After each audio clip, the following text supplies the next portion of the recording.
A resistência do meio inclui fatores limitantes ao crescimento, alguns abióticos, como eu tinha descrito, e alguns bióticos, né? Os bióticos aqui, inimigos naturais. Inimigos naturais, exatamente, vão estabelecer relações ecológicas desarmônicas, né? Uma relação ecológica desarmônica é aquela que vai causar prejuízo de alguma maneira, ou seja, de alguma maneira vai acabar atrapalhando o seu inimigo, né? Temos relações ecológicas desarmônicas como a competição por água, por alimento, por espaço. Que meio que foi descrito lá, quando a gente falou dos fatores abióticos, água, alimento e espaço. Nós temos relações ecológicas como predatismo e parasitismo. Qual é a diferença entre um predador e um parasita?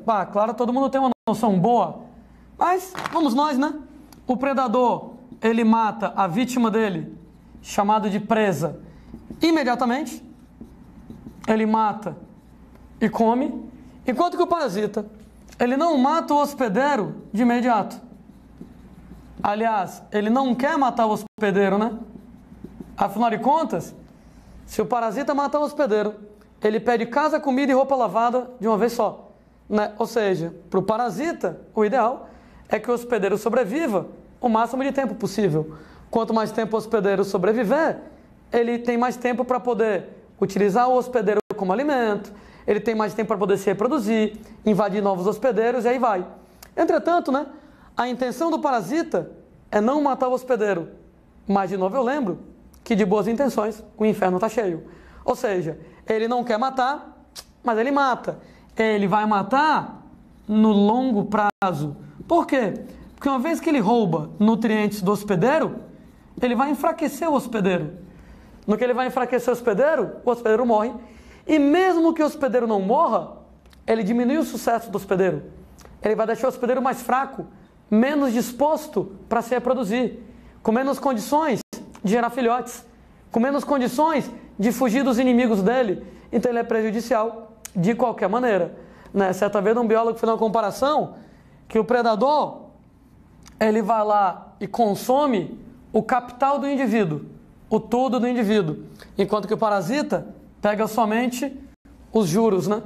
Então ele não vai matar o hospedeiro, não vai comer você todo, mas vai se alimentar do seu sangue, vai se alimentar de alguns recursos que não vão te matar. Claro, com o passar do tempo, pode ser que você acabe morrendo. Eu lembro para vocês que predadores e presas, que parasitas e hospedeiros estabelecem relações desarmônicas, negativas para a presa, negativas para o hospedeiro, de maneira que o predador, de maneira que o parasita, ele vai ser prejudicial à presa, é prejudicial ao hospedeiro como indivíduo. Mas, moçada, ele é benéfico do ponto de vista populacional. O que é que eu quero dizer com isso? Ora, pessoas, o que eu estou colocando aqui para vocês é que quando um predador mata a presa morre. Não tem como ela ser beneficiada. Estava comentando no episódio lá dos veados, né, lá no Arizona, nos Estados Unidos, no começo do século XX. Quando o lobo come o veado, claro que o veado é prejudicado. Ele morreu, não tem como ele ser beneficiado desse jeito. Agora, por mais que o lobo seja prejudicial ao veado, como indivíduo, ele é benéfico à população de veados. Era exatamente o lobo que estava impedindo que a população de veados crescesse tanto, ao ponto de comer todo o capim da região, ao ponto de morrerem de fome. Ou seja, o veado que morre é prejudicado, a população de veados é beneficiado. Tu pega, por exemplo, né, gente, a relação entre leões e zebras lá na África. Rapaz, o leão é forte pra caramba? É forte pra caramba. Mas a zebra não é uma criatura inofensiva, não. Forte, rápida, violenta. Tanto é que para o leão pegar a zebra, tem toda a estratégia, né? Inclusive quem faz todo o trabalho são as leoas. poder feminino aí. Você tem, moçada, que tem um bando lá de zebras na brincadeira, e os leões machos, eles vão cercando as zebras de um lado, né? Estratégia. Sendo que quando as zebras se veem encurraladas, só tem uma saída para elas fugirem. Lá na frente, as leoas estão esperando. Então os leões, gaiatinhos, quase não trabalham, vão lá mandar as zebras para onde a leoa está, e a leoa, que tem um trabalho de capturar a zebra. Mesmo com toda essa estratégia super bem elaborada, a zebra é tão forte, tão rápida, que a leoa não consegue pegar qualquer zebra. Ela vai pegar aquela zebra muito jovem ou muito velha, aquela zebra doente, aquela zebra que sai todo mundo correndo, ela ficou parada, o que é que está acontecendo? Aquela zebra mais burra, cara, é que a leoa vai pegar.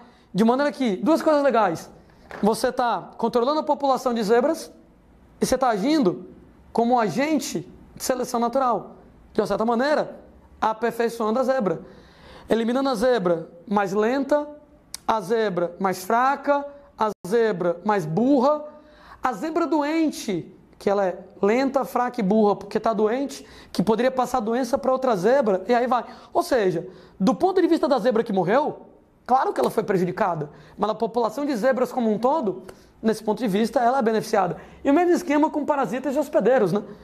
Então, o parasita que ataca o hospedeiro, aquele hospedeiro como indivíduo é prejudicado, mas a população de hospedeiros é beneficiado, porque ajuda lá a controlar o crescimento populacional, controla o tamanho da população, evita superpopulações que poderiam ser, de alguma maneira, prejudiciais. Sendo, né, gente, que a relação entre predador e presa, ela é um clássico da regulação ecológica, né? Às vezes a galera coloca nas questões gráficos mostrando para você um negócio interessante. As populações de presas e predadores, elas flutuam, elas alteram, elas oscilam, sendo uma em função da outra. Toda vez que a população de predadores aumenta, com mais predadores, a população de presas acaba diminuindo. Só que, moçada, agora que tem menos presa, tem menos comida, os predadores não têm o que comer, a população deles diminui. Agora que a população de predadores diminuiu, a população de presas pode se recuperar. Agora que tem mais presas, agora que tem mais comida, a população de predadores aumenta. Agora que tem mais predadores para poder comer as presas, a população de presas diminui. E isso vai se repetindo. População de presas diminuiu, não tem comida para o predador diminui. Diminui a população de predadores, as presas podem se recuperar. E com isso, uma oscila em função da outra. A relação, por exemplo, entre predadores e presas vai oscilando ao longo do tempo, um em função do outro, mostrando que o predador controla a população de presas nesse esquema. Essa história, moçada, acaba tendo uma consequência muito importante para a nossa vida cotidiana. Existem várias espécies que agem como pragas e que são um problema para a agricultura ou para a saúde humana, porque podem transmitir doenças, e aí vai. Como, por exemplo, lá, besouros, lagartas, gafanhotos, que são pragas agrícolas. Ou, por exemplo, mosquitos, que podem transmitir várias doenças para a espécie humana. E como é que a gente pode controlar esses caras? A gente pode controlar de maneira química, né? Usar um inseticida, um pesticida, para poder eliminar lá os insetos. Entretanto, claro que o inseticida, ele é super problemático do ponto de vista ambiental. Para começar, o inseticida, ele não escolhe quem ele vai matar. Quando eu jogar um inseticida para matar o besouro na plantação, ele mata o besouro que eu quero, que ataca a minha plantação, mas mata outros besouros que não tem nada a ver. Mata borboleta, que não tem nada a ver. Mata outros insetos que não tem nada a ver com serem pragas. Ou seja, o inseticida, ele vai matar tudo quanto é inseto e não apenas o inseto que eu quero. Com detalhe extra, né? Que inseticidas, se utilizados de maneira inadequada, né, o inseticida errado ou a quantidade errada, pode ser prejudicial para o humano, né, pode causar uma série de efeitos em relação à espécie humana, né, para a saúde humana. De modo que uma alternativa a você trabalhar com controle químico como inseticidas é trabalhar com o controle biológico de pragas. O controle biológico de pragas é exatamente o controle de pragas através de inimigos naturais da praga. Quando a gente fala em inimigos naturais, podem ser competidores, podem ser predadores, podem ser parasitas, ou uma outra possibilidade que a gente também considera como controle biológico, né, pragas ou através de substâncias químicas que interferem na comunicação entre as pragas. Substâncias químicas naturais, como acontece com os feromônios. Gente, o termo feromônio, né, lembra hormônio, né? Hormônio é uma substância química que permite a comunicação entre dois grupos de células, né? Então você tem lá que o pâncreas libera glucagon, pedindo para o fígado quebrar glicogênio em glicose. Células do pâncreas estão conversando com as células do fígado, passando a mensagem química. Um hormônio é uma substância química que age como um mensageiro químico. O feromônio também. Só que enquanto o hormônio trabalha um grupo de células conversando com outro grupo de células, os feromônios entre indivíduos. Nesse caso, para a comunicação entre indivíduos. Como assim, Landinho? Comunicação entre indivíduos? Todo mundo já viu. Duas formiguinhas passeando na trilha de formigas e elas vão seguindo a mesma trilha, né? Você coloca o dedo para atrapalhar a trilha de formigas, ela sai da trilha, depois volta e segue a mesma linha imaginária que ela estava seguindo. O que é que ela está fazendo? Seguindo uma trilha de feromônios. Cada formiguinha vai passando, deixando a substância química que dá um cheiro, mostrando para as outras formigas o caminho seguro que deve ser seguido. Por isso, quando você coloca o dedinho lá, atrapalha ela, né? Ela sai, mas volta para o cheiro do feromônio da trilha e continua seguindo a mesma trilha. De vez em quando, né? Duas formiguinhas vão lá e elas estão na trilha em sentidos opostos, uma dá um selinho na outra e continuam. Dentre outras coisas, elas podem estar trocando informação. Uma está dizendo para ela, oh, bem ali tem comida, ou bem ali tem um predador, cuidado. E elas fazem isso através de cheiros, né? A gente conversa através de sons, falando, né? Através de gestos, visual. Cara, formigas conversam através de cheiros. Cada cheiro é uma situação diferente. Tem um determinado cheiro, se invadiu lá um predador, invadiu o formigueiro, elas liberam um cheiro, um sinal de alerta, que um predador invadiu o formigueiro, para a galera ir atrás de combater o predador. Se, por exemplo, lá, né, tem outra situação, tem comida ali, tem um cheiro para isso, e aí vai. Para reprodução, né? Para reprodução. Na época da reprodução, como é que às vezes o cara sabe que o parceiro está apto para reprodução? Cheiro, através de odores. Então, a fêmea libera lá um determinado cheiro, mostrando para o macho que ela está ovulando, que ela está receptiva lá. Caso dos cachorros, né? Cachorro, moçada lá, né? Um só pega o outro quando está no cio, né? Como é que sabe que está no cio? Pelo cheiro. Quando a fêmea do cachorro está ovulando, ela libera um feromônio, o cheiro dela muda, o macho sabe que ela está ovulando e pá, peia lá na cachorrinha, nesse caso lá, né? Inclusive, cães, eles se comunicam muito pelo cheiro, né? A primeira providência de quando um cachorro conhece o outro é um cheirar o foquito do outro, né? Um cheirar o fiofó do outro, né? Exatamente as glândulas de cheiro, normalmente próximas ao ânus, para exatamente eles conversarem, conhecerem um pouquinho da vida do outro, etc e tal, né? Mostrar que está sexualmente apta a se reproduzir, no caso do cio. E como é que a gente pode, por exemplo, né, utilizar feromônios no controle biológico de pragas? Né? Você pode, por exemplo, colocar um cheiro que imita o predador do besouro. Tem um determinado besouro que quer comer a minha plantação e esse besouro morre de medo de um bicho tal. Se eu colocar o cheiro desse bicho tal, espanta o besouro. Ou tu pode, por exemplo, usar o cheiro que outro besouro usa para avisar que o predador está lá. Né? Feromônio, um besouro avisa o outro, ó, soltou um cheiro para avisar que tem um predador, para outro besouro fugir, para o amiguinho fugir. Tu bota esse cheiro, por exemplo. Ou, como por exemplo a galera faz, coloca o cheiro do besouro fêmea no cio, dentro de uma caixa com cola. Aí, moçada, tá lá o cheiro do besouro fêmea no cio. O besouro macho, crente que tem um besouro fêmea no cio, vai lá na caixa, gruda na cola. No que gruda na cola, morre lá preso na cola, não vai se reproduzir com as fêmeas, diminui a população de besouros como um todo.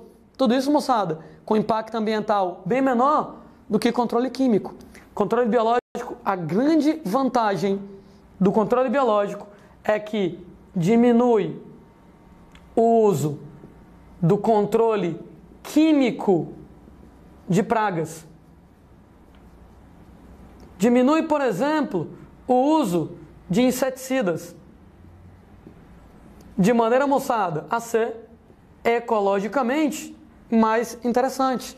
Ao invés de você usar muito inseticida, trabalhando com o controle biológico, né, você pode, por exemplo, ajudar a espantar o besouro, ou prender o besouro de maneira a diminuir a população deles, no mínimo, usa menos inseticida, o que implica no impacto ambiental menor. Né? Esse lance de você usar feromônios quando você trabalha com controle biológico é uma possibilidade, mas o mais tradicional é a utilização de inimigos naturais, como, por exemplo, competidores, predadores, parasitas. E uma dúvida importante, o que é mais bacana quando a gente trabalha com controle biológico? Predadores ou parasitas? Uma das minhas histórias preferidas sobre desequilíbrios ambientais. Não existem coelhos naturalmente na Austrália. Não existem. Lá em meados do século XIX, né, em 1859, se eu não me engano, né, um fazendeiro resolveu levar 24 coelhos para a Austrália. Gente, 24. 12 casais de coelhos.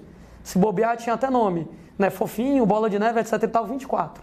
Só que quando os coelhos chegam lá na Austrália, o clima é super bacana para o coelho, tem comida pra caramba para o coelho, e o mais interessante, não há inimigos naturais para o coelho. Não tem predador, não tem parasita. Ou seja, a Austrália se mostrou o paraíso dos coelhos. Além de você ter o lance de que na Austrália, clima legal, comida à vontade, não tem lá predadores e parasitas para o coelho tem uma taxa de reprodução muito alta, né? Tem 2 coelhos aqui, tu vira a toalha de novo, tem 10. Tu vira a toalha de novo, tem 200 coelhos. Tanto é que em 50 anos, entre 1850 e pouco e 1890, o número de coelhos na Austrália pulou de 24 para 20 milhões de coelhos. Gente, em 50 anos, de 24 para 20 milhões de coelhos. Era tanto coelho, mas tanto coelho, mas tanto coelho, mas tanto coelho, que os coelhos começaram a roubar a comida das ovelhas. A economia da Austrália, baseada na produção de lã, se lascou, porque o coelho roubava a comida da ovelha, né, o capim da ovelha, a ovelha morria de fome. Os coelhos começaram a roubar, né, a comida dos cangurus. Várias espécies de animais nativos da Austrália foram extintos, porque não conseguiam competir com o coelho comia toda a comida do canguru, o canguru morria de fome, e a galera desesperada, meu Deus, como é que eu vou controlar esse bocado de coelho? Claro que a primeira ideia da moçada foi na bala, né? Só que, gente, 20 milhões na bala é complicado, né? Haja bala. Detalhe, eu tô matando aqui 10 coelhos, aqui do lado eles já estão transando, já tem 500 coelhos novos aí. Complicado. E a galera resolveu, finalmente, pensar, né? De onde é que o coelho veio? Da Europa. Por que não tem tanto coelho na Europa? Ah, é porque na Europa você tem lá animais que comem o coelho. Você tem, por exemplo, lá, furão. Não sei se alguém conhece aí furão. Furão é um bichinho, né? Alguns filmes já apareceram aí, né? A galera usando furão como bichinho de estimação. Mas não é muito legal. Ele é bem brabo. Furão é um predador muito importante do coelho lá na Europa. Furão, lince e o próprio gato doméstico. Daí, ideia da galera. Beleza, vamos levar alguns furões lá para a Austrália, né? Para o furão caçar o coelho. Quando se joga o furão na Austrália, o furão olha para um lado, tem um coelho. O furão olha para o outro lado, tinha um tipo de ave australiana que não tinha asas. Nem precisava, né? Como não tinha nenhum predador para ela, ela não precisava fugir de ninguém, ela perdeu as asas no decorrer da evolução. Como o furão estava acostumado a comer coelho, o furão vai atrás do coelho. Mas como o coelho também está acostumado com o furão, o coelho foge. Quando o coelho foge, que o furão olha para o outro lado, está lá a ave que não voa parada, olhando para o furão, como quem diz, oi, tudo bem, o que é você? Quer ser meu amigo? E o furão, claro, creu na ave. Ou seja, o furão, que não é nem burro, ele não caça os coelhos, porque o coelho foge dele. O coelho foge. Aí o furão vai lá perder energia, gastar tempo caçando coelho, não quer que o furão resolve fazer, comer a porcaria da ave, que não sabia fugir do furão, porque nunca tinha visto um predador na vida dela. Detalhe, essas aves foram extintas. E a moçada teve que matar o furão nas balas antes que causasse mais problemas. O resultado, cara, é que já era por volta de 1950, a galera tentando matar coelho de tudo quanto é jeito. Landim, o pessoal não comia coelho não? Comia, mas a galera estava enjoado já de comer tanto coelho. E a população de coelhos na Austrália, na casa de 50 milhões de coelhos, e isso a galera todo ano gastando milhares e milhares e milhões de dólares com bala, com armadilha para pegar coelho. A galera na Austrália estava quase desistindo da Austrália, estava quase abandonando a Austrália, vamos deixar a Austrália só para os coelhos. Estava quase indo embora quando a moçada descobriu um vírus chamado de mixomatoma, causa uma doença chamada de mixomatose. Esse vírus foi descoberto no Brasil, tinha que ser nessas esculhambações, tem que ser no Brasil. E é um vírus que mata coelho, somente coelho, e apenas coelho. E o resultado, lá vai a moçada quando descobre isso, leva para a Austrália, aqui do Brasil, vários coelhos infectados com mixomatoma, né, como cavalos de Troia. Esses coelhos doentes são jogados lá na população de coelhos, espalha a doença, e em um ano, 98% dos coelhos foram dizimados na Austrália pela mixomatose. Um problema que se arrastava por praticamente 100 anos, foi resolvido em 2 anos, 1 ano, basicamente lá, com a ação do vírus mixomatose. Ou seja, controle biológico utilizando o vírus. Ah, detalhe, né? Os 2% que sobreviveram, né, dos coelhos, eles resistentes ao coelho, né, se multiplicando, controlados na bala, né, controlados por armadilhas e tal. Inclusive, nos últimos anos, a população de coelhos na Austrália está voltando a aumentar e a galera preocupada, porque o mixomatoma não adianta mais, né? Porque só sobrou coelho resistente ao mixomatoma, a boa e velha seleção natural. Né? Australiano, ele ficou tão traumatizado com esse episódio, né? Estima-se que o coelho, direta ou indiretamente, diretamente o coelho comendo a comida da galera e matando a galera de fome, ou indiretamente devido aos animais que a moçada trouxe para poder tentar controlar a população de coelhos, estima-se que o coelho tenha eliminado milhares de espécies nativas da Austrália. De maneira direta, ele competindo, ou indiretamente. Tu quer a criatura mais inofensiva que o coelho? Criatura aparentemente mais de boas que o coelho? E olha a merda que o coelho fez na Austrália, né? Qualquer criatura, por mais inofensiva que ela seja, se você não tiver fatores controladores da população, água, comida, espaço, inimigos naturais, pode dar merda como o coelho causou na Austrália. A australiana é tão puto com coelho que não existe coelho de Páscoa na Austrália, né? Na Austrália, quem leva o ovo de Páscoa é um tipo de canguru chamado wallaby, do clássico Procurando Nemo, né? O endereço do P. Sherman, lá na máscara do Procurando Nemo, né? P. Sherman, 42, Wallaby Way, Sydney. Wallaby é o nome lá do canguruzinho de Páscoa, lá na Austrália. De tão puto da vida que a australiana é com coelho, nem coelho de Páscoa tem, é um canguru de Páscoa para eles lá, né? Inclusive, você chega lá, né, na Austrália, tem vários avisos no aeroporto dizendo que é completamente proibido trazer qualquer espécie de fora da Austrália, né? A galera é super rigorosa, com medo de entrar um bicho e o estrago ser tão grande como aconteceu em relação lá aos coelhos na Austrália, né? Por que eu gosto muito dessa história? Por duas coisas. Primeiro, ela mostra que qualquer criatura, por mais inofensiva que pareça, pode causar um estrago grande se não houver controle populacional, como o caso do coelho. E número 2, mostrando que quando eu trabalho com controle biológico, eu tenho opções. Utilizar predadores, como é o caso, gente, do furão, do lince, do gato.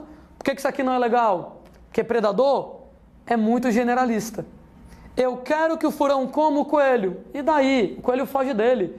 Ele não vai atrás do coelho. Ele vai preferir comer quem for mais fácil.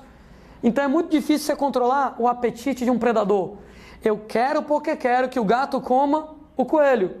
Quem garante que ele vai fazer isso? Ele pode comer qualquer outra coisa. Então é difícil controlar predadores. Parasitas como vírus tem uma vantagem: especificidade. Eu sei, cara, que o parasita ele demora mais tempo para matar, né? O predador mata de imediato. O parasita pode demorar mais tempo, mas esse mais tempo pode ser 2 ou 3 dias, 1 semana, 15 dias. o que vale a pena devido à especificidade da ação viral. Assim como o HIV só ataca a espécie humana, o mixomatoma só ataca o coelho, poxa, não vai perturbar mais ninguém. Vai ser específico em cima do coelho. De maneira que, em casos de controle biológico, de maneira geral, parasitas são mais interessantes do que predadores, exatamente porque parasitas são mais específicos. Predador, ele é mais generalista. Predador, ele vai comer todo mundo. Se bobear, ele come até você, dependendo do predador. Enquanto que o parasita, ele é mais específico, de maneira que ele vai atacar somente a praga e mais ninguém, de modo a diminuir o impacto ambiental. Então ele ataca somente a praga e não ataca mais ninguém, diminuindo o risco de um problema. Ô Landinho, eu lembro que quando você trabalha com o controle do mosquito da dengue, você pode utilizar aquele peixinho larvífugo, aquele peixinho comedor de larva, né? Aquele peixinho beta que come a larva. É controle biológico. Claro, é controle biológico, né? O peixe é o inimigo natural da larva do mosquito. E é predador, né? É predador. Não tem perigo, não? Claro que tem. Tanto é que ninguém solta o peixe beta num rio, num lago. Você só solta na caixa d'água, né? Porque a coisa é você soltar no rio, no lago, que é um ecossistema natural, onde talvez ele cause algum problema ecológico. Mas na caixa d'água é um ambiente controlado, né? No reservatório de água, solta o peixe. Ele não tem como ir para outro canto, vai ficar só lá, come as larvinhas de mosquito da dengue e pronto, de maneira bem controlada. Agora, soltar um predador no meio não é nada aconselhável. Parasitas bem melhores por serem mais específicos.